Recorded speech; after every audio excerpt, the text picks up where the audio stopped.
Hi, hope you are fine. Welcome back to my YouTube channel. So इस video में मैं आपको अपनी जर्नी बताने वाला हूँ, किस तरीके से मैंने यूके में जॉब ली है और किस तरीके से सीवी बनाई थी, क्या मेरी पूरी जर्नी रही है, वो सारी चीज़ें मैं इन डिटेल बताने वाला हूँ। Let's go. सबसे पहले मैं आपको बताता हूँ मेरी जर्नी क्या रही है। जब मैं यूके में आया था तो उस टाइम मेरे को बिल्कुल आइडिया नहीं था यहाँ पे जॉब मार्केट कैसी है।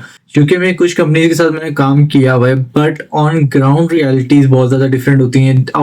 आउटसाइड द कंट्री आप यहाँ पे यूके में या अमेरिका में किसी कंपनी के साथ या कनाडा में काम कर रहे हो, वो एक चीज फील अलग होती है। जब इस कल्चर में आप आते हो वो एक फील अलग होती है। मेरी बेसिक स्किल जो स्ट्रॉन्ग स्किल थी वो थी जावास्क्रिप्ट में रिएक्ट जीएस, नेक्स्ट जीएस जो कि ऑन डिमांड चल रहा है, नोड जीएस वगैरह, इन चीज़ों में मेरी स्किल ज़्यादा थी। बट मैंने जब नोट किया यूके के मार्केट में पीएचपी, वीओजीएस, डॉट नेट इस तरह की चीज़ों में जो है वो डिमांड मुझे ज़्यादा देखने को मिली। जब मैंने सर्च की जॉब्स, तो जॉब मार्केट में मैंने ये चीज़ नोट की कि बहुत सारी जॉब्स मुझे पीएचपी, लारावेल या इस तरह की लैंग्वेजेस, डॉट नेट इस तरह की चीज़ों की मुझे ज़्यादा डिमांड देखने को, एंगुलर की डिमांड मुझे देखने को मिली। रिएक्ट जेएस, नोड जेएस की बहुत कम डिमांड मुझे देखने को मिली है, to be honest, in Manchester UK, क्योंकि मैंने मैनचेस्टर यूके और बर्मिंघम और लंदन थोड़ा बहुत टच किया, लेकिन मैनचेस्टर मेरा मेन मोटिव था क्योंकि मैं यहीं पे स्टे कर रहा हूँ। तो मेरा मोटिव ये था कि घर के पास ही मुझे मिले कोई जॉब। अब मेरे पास ये सिचुएशन आ गई थी कि भाई मेरे पास तो एक्सपीरियंस रिएक्ट का, नोड का, इन चीज़ों का है, या तो मैं अब डट जाऊँ कि भाई मेरे को जो है ना वो इसी चीज़ में काम करना है, रिएक्ट में जॉब ढूंढनी है, या मेरे पास सेकंड ऑप्शन था कि मैं पीएचपी वगैरह की तरफ मूव करता हूँ, क्योंकि पीएचपी मुझे थोड़ी सी आती थी, उसको प्रैक्टिस करनी थी, थोड़ा सा उसको ग्रो करना था और पीएचपी की जॉब अप्लाई करने लग जाऊँ। देन मैंने क्या किया, पीएचपी की जॉब अप्लाई करने लग गया। अब पीएचपी की जॉब तो अप्लाई करना शुरू कर दी थी, बट इशू ये आ रहा था कि अब मुझे यहाँ का एटीएस सिस्टम, सीवी का सिस्टम, पीएचपी की जॉब अप्लाई करना मैंने शुरू की। तो अब सबसे पहली चीज आ जाती है सीवी, कि आपने सीवी कैसी बनानी है। सीवी के ऊपर क्योंकि मेरे पास एक्सपीरियंस था, कैनेडियन एक्सपीरियंस था, यूके का एक्सपीरियंस ऑलरेडी था, कंपनी के साथ काम करने का, दुबई की कंपनी के साथ काम करने का, कतर की कंपनी के साथ काम करने का एक्सपीरियंस था, तो मुझे आइडिया था ओवरऑल के सीवी का फॉर्मेट कैसा होगा, एटीएस सिस्टम कैसे काम करता है। तो वही फॉर्मेट मैं आपको यहाँ पे डिस्प्ले कर रहा हूँ। ये मेरी सीवी थी, इस तरह का फॉर्मेट था। इसको मैं डिटेल में, अगर आप चाहते हैं कि भाई मैं इसको डिटेल में आपको सीवी एक्सप्लेन करूँ किस तरीके से आपने सीवी बनानी है, तो आप मुझे कमेंट आउट कर सकते हैं। मैं आपको डिटेल्ड सीवी की एक अलग वीडियो बनाऊंगा, क्योंकि सीवी एक अलग ब्रॉड टॉपिक है, उसके ऊपर सेपरेट वीडियो ही काम करेगी। अदरवाइज इस वीडियो में अगर मैं बताऊंगा तो बहुत ज्यादा लेंथी हो जाएगी। खैर, सीवी मैंने जब बना दी, इस तरह की सीवी मैंने बनाई, और उसके बाद मेरा एक ही मोटिव था कि भाई जॉब लेनी है। सुबह शाम मैंने अप्लाई करना शुरू किया। बहुत सारी जगहों से मुझे रिजेक्शन आ गई कि भाई जो है वो एक ही मैसेज होता था, जो अनफॉर्चुनेटली हम जो है ना वो मूव कर दिए किसी और कैंडिडेट के साथ बेसिकली। तो इस तरीके से मुझे काफ़ी ज़्यादा अनफॉर्चुनेट आए, लेकिन मैंने, वही बात है कि हिम्मत नहीं आपने हारनी होती, आपने अप्लाई करते रहना है। इसी तरीके से मैंने भी अप्लाई किया। मोस्ट प्रॉब्ली मुझे जहाँ पे मैंने अप्लाई किया वो था लिंक्डइन, एक सेकंड नंबर पे था इंडीड। अब तो लिंक्डइन में मुझे खुद अप्रोच आती है, लोग मतलब खुद ही मैसेज कर रहे होते हैं, रिक्रूटर्स मैसेज करते हैं, कंपनीज के या फिर एजेंसीज वगैरह मैसेज कर लेती हैं कि आप जो है ना हमारे पास क्लाइंट है, आप अप्लाई करेंगे, वो आप आपकी सीवी देंगे उस तरह। तो अब लिंक्डइन पे आपकी प्रोफाइल स्ट्रांग होनी चाहिए काफ़ी ज़्यादा। आपने लिंक्डइन में डिटेल में आपने सारी चीज़ें लिखी हुई कि आपकी क्या जर्नी है, क्या एक्सपीरियंस है, आप अगर स्टूडेंट है आपने पास प्रोजेक्ट्स क्या बनाए हैं, आप अगर आपके ऑलरेडी एक्सपीरियंस है किसी कंट्री से तो आप वो सारा एक्सपीरियंस लिखें डिटेल में। और जितना कुछ आप यूके के बारे में लिख सकते हैं कि यूके में क्या एक्सपीरियंस आपका है, वो आप लिखें, क्योंकि वो ज़्यादा वैल्यू ऐड करेगा। आउटसाइड द यूके आपका जो एक्सपीरियंस है वो इतना ज़्यादा वैल्यू ऐड नहीं करता यहाँ पे, ठीक है। तो आपने वो सारी चीज़ें अपने लिंक्डइन प्रोफाइल में, इंडीड प्रोफाइल को आपने स्ट्रॉन्ग करना है। उसकी जो आपकी इंडीड की भी अपनी पर्टिकुलर प्रोफाइल होती है, बेसिकली आप उसकी डिटेल में जाके, बहुत सारे लोग इग्नोर कर देते हैं, उसकी प्रोफाइल को फिल नहीं करते और जस्ट सीवी थ्रो करना शुरू कर देते हैं। इंडीड की प्रोफाइल को आपने ज़रूर देखना है, क्योंकि मैक्सिमम केसेस में रिक्रूटर आपके इंडीड की प्रोफाइल भी चेक करता है। अगर आप इंडीड में अप्लाई कर रहे हो, वो आपकी प्रोफाइल देखेगा यार ये बंदा, इसकी इंडीड की प्रोफाइल का लिखा हुआ है, सीवी और प्रोफाइल मैच कर रही है कि नहीं कर रही। तो आपके सीवी, आपकी इंडीड प्रोफाइल, आपकी लिंक्डइन प्रोफाइल मैच करनी चाहिए। ये चीज़ें इंपॉर्टेंट है। अच्छा, इसके साथ साथ आपने क्या करना है, आपके यूके में जो है ना वो एजेंसी का कल्चर बहुत ज़्यादा है। यहाँ पे जीरो और कॉन्ट्रैक्ट्स और एजेंसीज का थोड़ा कल्चर ज़्यादा है। तो आपने इन एजेंसीज को टारगेट करना है, इन एजेंसीज की वेबसाइट पे जानी है, वहाँ सीवी ड्रॉप करते जाना है।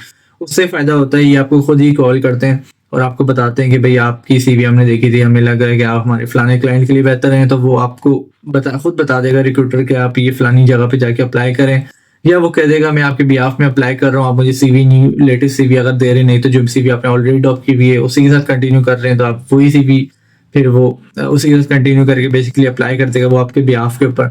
और जो भी रिस्पॉन्सेज होंगे वो आपको बताता रहेगा। तो बेसिकली इस तरीके से यहाँ पे चलता है। आप खुद भी अप्लाई कर सकते हो, उसके साथ साथ आपकी तरफ से एजेंट भी अप्लाई करते हैं। तो आपने दोनों चीज़ों को टारगेट, आपने एजेंसी को भी पकड़ना है, आपने लिंक्डइन को भी नहीं छोड़ना, उसको भी आपने अप टू डेट रखना है। तो इसके साथ साथ इंडीड, मुझे ज़्यादातर रिस्पॉन्स इंडीड से मिला। अब कुछ लोग कहते हैं रीड डॉट को भी कर लो, लेकिन रीड डॉट को से मुझे कोई खास बिल्कुल जीरो रिस्पॉन्स था। Total jobs zero response. तो इस तरह की वेबसाइट से मुझे बिल्कुल कोई रिस्पॉन्स नहीं मिला। ठीक है, CV library no response. Indeed से मुझे काफ़ी रिस्पॉन्सेज आए, काफ़ी लोगों ने बुलाया, इंटरव्यूज़ दिए मैंने काफ़ी ज़्यादा। ठीक है, तो इंटरव्यूज़ पे इसके बाद आ जाते हैं। जॉब हंट किस तरह करनी है, वो चीज़ मेरी रह गई थी पार्ट। जॉब हंट करने का सिंपल सा तरीका है, लिंक्डइन इंडीड पे आपने जाना है। आपने अपना गोल रखना है कि यार मैंने किस कंपनी को फॉर एग्जाम्पल टारगेट कर रहा हूँ। मेरा गोल था यार, अब क्योंकि पीएचपी की डिमांड है, मैं पीएचपी को टारगेट करूंगा। अब जितनी भी पीएचपी वाली जॉब्स आ रही थी, ये नहीं कि मैं आंखें बन के अप्लाई कर रहा हूँ। मेरा एक रेंज थी कि भाई इस प्राइस रेंज पे मैंने जाना है। वो प्राइस रेंज की मैं जॉब्स खाली अप्लाई करता था। अब क्योंकि रेंज कम हो गई थी, क्योंकि अब जॉब्स मेरे पास कम शो हो रही थी, क्योंकि रेंज मेरी थोड़ी सी हाई हो गई थी, उसमें मैंने क्या किया कि एक एक कंपनी के ऊपर प्रॉपर मैंने देख के सीवी, उस जो उनकी जॉब डिस्क्रिप्शन होती है, जॉब डिस्क्रिप्शन के मुताबिक सीवी को डिजाइन किया हर एक जॉब के लिए। आपको भी करना पड़ेगा, बिल्कुल अंधाधुन आपने अप्लाई नहीं करना। आपने प्रॉपर तरीके से हर एक जेडी के लिए अप्लाई करना है, जॉब डिस्क्रिप्शन को देख के अपनी सीवी को मेंटेन करना है। हो सके कवर लेटर भी बनाओ हर सीवी के लिए, इस नियत से बनाओ कि यार ये मुझे रिजेक्ट कर देंगे, लेकिन आपने हर सीवी पे आपने मेहनत करनी है। ठीक है, हर एक जॉब अप्लाई पे मेहनत करनी है, इस नियत से यार क्या पता मुझे रख लें, क्या पता यही कंपनी है जो मुझे हायर कर ले, क्या पता नेक्स्ट कंपनी यही हो जिसके पास मैं काम कर रहा हूँ। आपने बिल्कुल प्रिपेयर होके हर एक को तरीके से अप्लाई करना है। ज्यादा टाइम लगा के अप्लाई करो, कोई मसला नहीं, कोई नहीं यहाँ पे भाग रहा है। यहाँ बहुत स्लो, बहुत इजी निज़ाम है, यहाँ पे बहुत स्लो काम करते हैं लोग। तो आपने ये नहीं देखना कि यार आज अब जॉब ओपनिंग हुई है तो मैं आज अप्लाई कर दूँ तो हायर हो जाऊंगा, नहीं। आप आज अप्लाई करोगे, आपकी क्या पता इन्होंने 30 डेज की इन्होंने स्लॉट रखा हो, 30 दिन तक जितने भी लोग अप्लाई करते हैं उसके बाद ही देखेंगे। तो उसके बाद बेशक क्या पता 30th दिन जिस बंदे ने अप्लाई किया उसको हायर कर लें। तो ऐसा नहीं है। तो आपने ये चीज़ नोट करनी है कि हर एक आपकी जो एप्लीकेशन है उसके ऊपर आपने फोकस किया, उसके ऊपर मेहनत की, उसके ऊपर काम किया। अब बात आ जाती है इंटरव्यू की। इंटरव्यू मैंने एक दो दिए क्योंकि इंटरव्यू का मुझे प्रैक्टिस थी ऑलरेडी, बट स्टिल यहाँ पे जो ऑन ग्राउंड रियलिटी है वो चेंज है। इंटरव्यू जब मैंने एक दो इंटरव्यूज दिए है तो मैंने नोट किया कि यार आपको फेस पे ये कहते हैं भाई बहुत अच्छा माशाल्लाह, आपने तो भाई एक एक चीज अच्छी बताई है और बहुत अच्छे कैंडिडेट हो, आप ही आप हो। ठीक है, बट बैकग्राउंड में जब आप घर जाते हो कुछ दिन बाद रिस्पॉन्स आ जाता है सॉरी, ठीक है हम किसी और के साथ मूव कर लिया है। तो मैंने एक दो इंटरव्यू जब दिए तो मुझे ये चीज़ समझ आई कि मैं इंग्लिश जो थी उसमें थोड़ा सा लैग कर रहा था। मैं थोड़ा कैजुअली इंग्लिश बोल रहा था, ठीक है, इनके साथ बीच में एसएमआर की वर्बल मिस्टेक्स हो भी रही थी क्योंकि मेरी नेटिव लैंग्वेज नहीं है इंग्लिश, तो थोड़ी बहुत मिस्टेक्स हो जाती हैं। तो मैं कैजुअली चल रहा था, तो मुझे नोट किया कि ये इंग्लिश के ऊपर काफ़ी ज़्यादा फोकस करते हैं कि आपकी इंग्लिश कॉम्प्रोमाइज नहीं होनी चाहिए, आपकी इंग्लिश आपने स्ट्रांग रखनी है। क्योंकि उसके पीछे रीज़न है, अगर आपकी इंग्लिश स्ट्रांग नहीं है आप कम्युनिकेट नहीं कर सकते। आपको ऑनर कोई चीज़ समझाएगा कैसे कि भाई ये आपने इशू है इसके ऊपर फोकस करो, या फिर आपका कोई कुलीग है वो कैसे आपको समझाएंगे कोई कि भाई ये आपके टास्क हैं या ये करने हैं। तो उसको मतलब काफ़ी टाइम लगेगा, डिले होगा, इश्यूज आएंगे, इंग्लिश क्योंकि आपकी अच्छी नहीं है इस वजह से।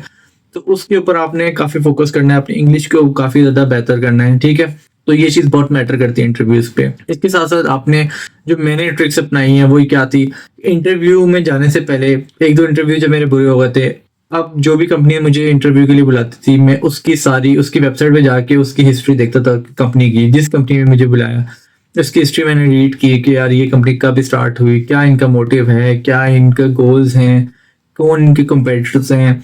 तो इंटरव्यूज जब ये चीज़ें मैंने बोलना शुरू की ना इंटरव्यू को कि भाई ये आपकी कंपनी का मैंने स्टडी किया हुआ है, उसके आपकी कॉम्पिटिटर्स हैं, आपके ये मार्केट है, आपकी ये सारी चीज़ें इंटरव्यू में मैंने बताना शुरू कर दिया ये चीज़ें। तो कोडिंग तो मुझे आती थी, वो तो एक अलग सी चीज़ है, लेकिन क्योंकि ऑनर्स के पास भी आपका इंटरव्यू जाता है या फिर ऑनर्स भी इस चीज़ को देखते हैं, या फिर ये जो प्लस पॉइंट है ये लाजमी आपको काउंट होता है। जब मैंने ये बातें बताई ना तो मुझे खुद ही ये चीज़ फील हो गई थी कि यार वो इम्प्रेस हो चुके हैं, अब मुझे ये बुला ही लेंगे चांस है।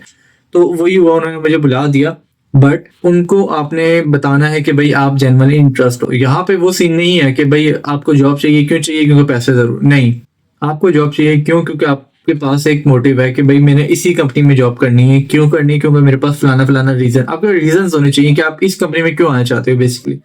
ठीक है, आपने वो रीजन बताने कि यार मुझे फलानी कंपनी, मुझे इस चीज़ का शौक है, जो आप प्रोडक्ट बना रहे हो मुझे इस प्रोडक्ट का शौक है, आपने ये बताना है। ठीक है, इसलिए मैं आपकी कंपनी में आना चाहता हूँ। क्यों मैं ये इस मार्केट, आप गाड़ियों कंपनी में जा रहे हो, BMW में अप्लाई कर रहे हो, बिकॉज BMW मेरी ड्रीम कार थी, मैं चाहता था इसके लिए काम करना, बचपन से चाहता था। आपने इस तरह बताना है, ठीक है। तो उनको ये चीज़ फील हो कि यार ये जो है ना बंदा हमारी इंडस्ट्री के लिए बहुत ज़्यादा पैशनेट है।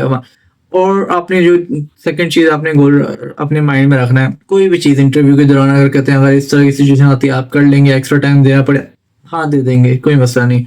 आपने अगर आपको जॉब लेनी है, आपको स्टार्टिंग में ये सब करना पड़ेगा, आपको एग्री करना पड़ेगा कंडीशंस के ऊपर। आपको NDA साइन नहीं करवा रहा कोई कि आपने एक्स्ट्रा टाइम देना है, आपने सिर्फ बोलना है हाँ कर लेंगे। जब ज़रूरत वक्त आता है तो मेजॉरिटी केसेस में एक्स्ट्रा टाइम की ज़रूरत नहीं पड़ती यहाँ पे यूके में, क्योंकि मैंने बाकी कंपनी के साथ काम किया, ज़रूरत पड़ती रही है, लेकिन यूके में मैंने नोट किया कि यहाँ पे आपको एक्स्ट्रा टाइम, आपके एक्स्ट्रा सर पे आपसे काम नहीं करवाते। इन केस आप किसी एशियन के पास काम नहीं कर रहे, आप किसी कंपनी के पास काम करें, अच्छी कंपनी के पास, तो वो आपको इस तरीके से जो है वो नहीं करते कि भाई आपको वर्कलोड ज़्यादा नहीं देंगे, एक्स्ट्रा टाइम काम नहीं कराएंगे, इस तरह की चीज़ें नहीं करेंगे बिल्कुल भी। आप बिल्कुल रिलैक्स होकर अपना काम करोगे, टाइम होगा आप चुप करके निकल जाओ, कोई पूछेगा नहीं कहाँ जा रहे हो, क्यों जा रहे हो, अभी टाइम रहता है, काम रहता है, ये वो कुछ भी नहीं। तो इस तरह के इतने इश्यूज नहीं होते। बट आपने इंटरव्यूज में आपने कहना है कि भाई हाँ सब कुछ कर लो, ठीक है। तो आपने क्लियर करने के लिए ये तो चीज़ें हो गई कि भाई मैंने इंटरव्यू को किस तरीके से, अगर आप डिटेल में चाह रहे हो कि इंटरव्यू क्या मैं समझाऊं कि किस तरह प्रिपरेशन की थी सारा कुछ, तो वो डिटेल में मैं आपको बता सकता हूँ। ये आपको मैंने ओवरव्यू एक बता दिया है। अगर आप ये स्टेप सारे फॉलो करते हैं तरीके से, CV का फॉर्मेट फॉलो करते हैं, ये स्टेप्स फॉलो करते हैं, इंडीड पे लिंक्डइन पे प्रोफाइल्स बनाते हैं, तो इंशाल्लाह आपको एक जॉब मिलने का चांस है, जिस तरीके से मैंने गैदर की है। अगर आप चाह रहे हैं कि मैं डिटेल में एक टॉपिक बनाऊं, क्योंकि ये काफ़ी डिटेल है, मैंने बहुत रिसर्च की हुई है इनके ऊपर, CV के ऊपर मैंने अलग से रिसर्च की हुई है, सर्चिंग के ऊपर, जॉब सर्चिंग के ऊपर रिसर्च की हुई है, लिंक्डइन प्रोफाइल कैसे स्ट्रॉन्ग बनानी है, इंडीड प्रोफाइल कैसे स्ट्रॉन्ग बनानी है, सारी चीज़ों के ऊपर मैंने काफ़ी ज़्यादा टाइम लगाया हुआ है, बहुत डिटेल में मैंने टाइम लगाया हुआ है। तो अगर आप चाह रहे हो मैं इनकी डिटेल वीडियो बनाऊँ तो ज़रूर मुझे कमेंट में बता दीजिएगा। अदरवाइज मिलते हैं नेक्स्ट वीडियो में, तब तक के लिए अपना ख्याल रखिएगा। अल्लाह हाफ़िज़।